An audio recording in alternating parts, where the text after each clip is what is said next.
Hello, my superstars. I hope everybody enjoyed their extra long weekend and had an amazing Easter. I can't wait to see your Flipgrid videos and hear all about it. I know we had a lot of fun on Easter, and the bunny came here and left so many goodies. It was so much fun. So I cannot wait to see your videos, and we can post a Flipgrid later too and share about our Easter, but I can't wait to see yours. So moving on in math, this week we're going to wrap up topic 10. And if you don't have your book with you, you can take a second, just pause the video and go grab it and come back. And then you can play it from there. But I am on page 591. And the last lesson is 10.9, which is to model with math. This is our math practices and problem solving part of the chapter. So every single one of our topics ends with some taking all the skills that we did in the topic and then using them in word problems, right? So for this, it says Pam has 13 buttons. Julie gives her 10 buttons. How many buttons does Pam have in all? Use any method to solve and draw what you did. So we know that our numbers are important parts, right? So we have a 13 and a 10. And then we look for clues that tell us what we need to do to those numbers, right? Our clue words. So here we have, they want to know how many buttons does Pam have in all. In all is a big clue, and it tells us we need to add, right? We have lots of clues for adding, like if it asks how many altogether, what's the total, what's the sum of these numbers, right? So those are all clue words that tell us, okay, we need to take these numbers and add them up. So our two numbers are 10 and 13. And we need to add them up. We can use anything we want, any way we want to. So we can use blocks. We can use a number line. We can write an equation. We can draw a picture. So anything that works. So I'll do it a couple different ways with you here. So first, let's see, at 13 and a 10, I can write an equation, right? And we know I'm going to start with my ones, and I can say 3 plus 0 is 3. 1 plus 1 is 2. Right? I can figure it out that way. Or I could draw a picture. I could draw 13 buttons, right, with my 10s and 1s. Or I'm sorry, I can use blocks, because a picture, I can do a different kind of picture after I can show you. And then plus 10. So now I have 1, 2 10s, and 1, 2, 3 1s. So I can still get it that way. Or I can actually draw a picture, which might take a little bit, but I could draw 13 buttons. And I can draw 10 buttons. But it takes a while, and then I got to go back and count them all. So yes, I will still count them all and get 23 for my answer. But that one would be like my last choice of ways to solve this problem, just because it's a lot of drawing and counting, and we could solve it so much faster with our 10s and 1s picture, or even with that equation or an open number line, right? So if we had our open number line, and we could put 13 on there, and if we were on a number line and we jumped plus 10, right, 10 more, we would be at 23. So again, same answer, different ways of doing it, right? So anytime we have this little, what we call them addition stories, right? It was a word problem with additions. They're called addition stories. We can choose which way we need to solve them, because those words in all tell us, all right, we need to add. All right, we're going to turn the page over, and on the back is page 592. And up at the top, it says Mika has 23 green marbles and 18 blue marbles. How many marbles does he have? There's those words again, in all. So this boy's thinking, he says, how can I show the problem? Well, I could use blocks, a number line, an equation, or drawings to show the problem. This is an addition story. I can draw 10s and 1s to show 23 plus 18.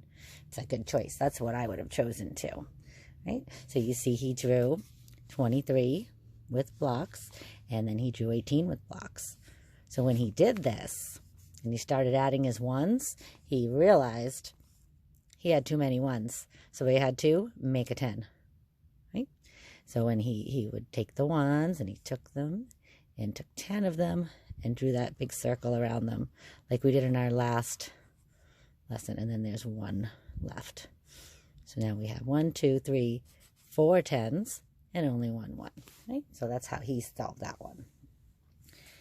All right, so down here we have our use drawings and solve the problem. Okay, so this time they're showing us to use the drawings. They're telling us which way to do it, which is good because that's the way I would recommend doing it anyway. So it says Ellen has 27 stickers.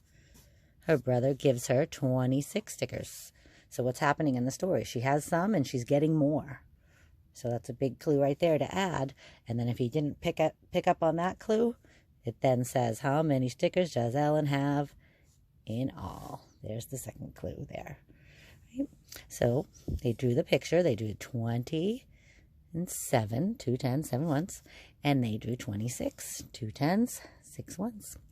Once you start counting your ones, you realize you have more than 10. And you can't have more than 9 ones, right? Because once you have 10, you got to trade them in.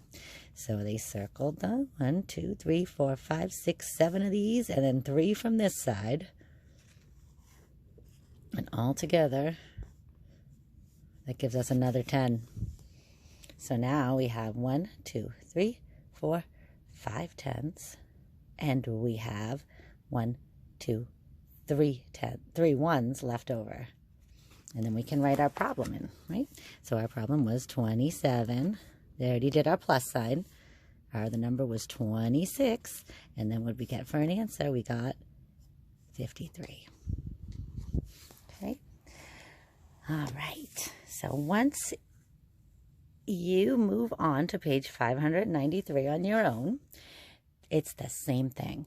You're going to read the little word problems, right? And I always find it helpful to circle my numbers, right? So then I know easily can find them. I don't have to go back and read the whole thing again. So here, Barry has 12 red cars, 14 blue cars. How many does he have in all? So good, I'm adding there, right? And I want you to draw a picture using blocks, using your 10s and your 1s. So you're going to draw what 12 would look like. So that's 1 10 and 2 1s. You're going to draw 14, which is 1 10 and 4 1s. And then you're going to count them all up together. Here you're just going to fill in 12 plus 14, and then you can put whatever you get for your answer right on that line. Okay, so that should be nice and quick and easy for you. And you're going to move on to the back of that page is page 594. And same thing, it just looks different, but it's asking you the same thing. It gives you a problem, right? You're circling your numbers. There's in all. And then you draw your picture to show. So you're going to draw your 18 stamps. And you're going to draw your 30 stamps. And then you're going to, for number 6, write an equation to match. Well, that's easy. All I need to do is take these numbers. In all told us we needed a plus. Take the other number and write what our answer is there. Okay. Same with number 7, except instead of saying write an equation, they're asking you, did you make a 10? So that was a couple lessons ago. That's what they're asking you is, did you have enough 1s to trade them in for a 10? And it's yes or no, right? And then you're going to continue on to page 595, which looks just like the pages we just did together. Some more practice with the word problems. And on the back, page 596, same thing. This looks just like this page, doesn't it? Right? They have a problem. You draw the picture with blocks, and then you're going to write the equation. You're going to fill in the numbers. Here, same thing. Here's your problem. Write it in, or draw it in. Fill in your equation. So it's just plugging it in. So I think that this is one of our easier lessons, and I think you guys are going to totally rock this. If you need anything, just let me know, and I'll be happy to help you through it. But I think you guys will be just fine. Okay? All right. talk to you guys soon.